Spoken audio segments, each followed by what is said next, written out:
গত ৫ আগস্ট সাবেক প্রধানমন্ত্রী শেখ হাসিনা ভারতে পালিয়ে যান।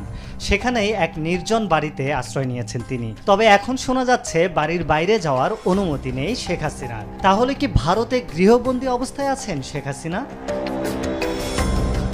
আন্তর্জাতিক পুরস্কার প্রাপ্ত অনুসন্ধানী সাংবাদিক সেলিম সামাদ ভারতীয় একটি সংবাদ মাধ্যমের এক প্রতিবেদনে দাবি করেছেন শেখ হাসিনা দিল্লির কাছাকাছি একটি বিমান ঘাঁটির নিরাপদ বাড়িতে আছেন, কিন্তু সেখান থেকে তিনি কারো সঙ্গে যোগাযোগ করতে পারছেন না।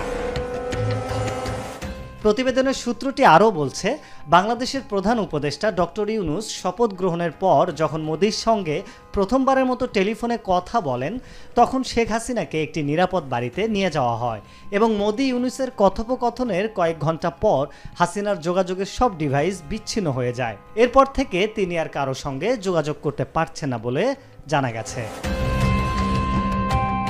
সূত্রটি আরও জানিয়েছে, হাসিনার ওই বাড়ির বাইরে যাওয়ার অনুমতি নেই, এমনকি ঘাঁটির ভেতর সেনাদের জন্য থাকা একটি সুপার শপেও যাওয়ার সুযোগ পান না তিনি।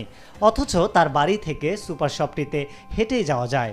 তিনি আরও লিখেছেন, শেখ হাসিনার মেয়ে সাইমা ওয়াজেদ বিশ্ব স্বাস্থ্য সংস্থার আঞ্চলিক পরিচালক হিসেবে দিল্লিতে অবস্থান করছেন, কিন্তু এখন পর্যন্ত তিনি তার মায়ের সঙ্গে দেখা করার সুযোগ পাননি, যদিও শেখ হাসিনা 1 মাস ধরেই দিল্লিতে আছেন। শেখ হাসিনা যখন ভারতে পালিয়ে যান, তখন ছেলে সজীব ওয়াজেদ জয় জানান তিনি দিল্লিতে গিয়ে মায়ের সঙ্গে দেখা করবেন, কিন্তু জয়কে দিল্লিতে আসতে বারণ করা হয়, কারণ দিল্লিতে আসলেও জয় তার মা শেখ হাসিনার সাথে দেখা করতে পারবেন না বলে জানা গেছে। এছাড়াও হাসিনার ফোনের সংযোগ বিচ্ছিন্ন করে দেয়া হয়েছে, ফলে পরিচিত কারো সঙ্গেই কথা বলতে পারছেন না তিনি। এই সাংবাদিক প্রতিবেদনে আরও লিখেছেন, হাসিনার সঙ্গে দিল্লিতে আছেন তার বোন শেখ রেহানাও, কিন্তু ব্রিটিশ নাগরিক হওয়া সত্ত্বেও তিনি শেখ হাসিনার সঙ্গে সেখানে আটকে গেছেন।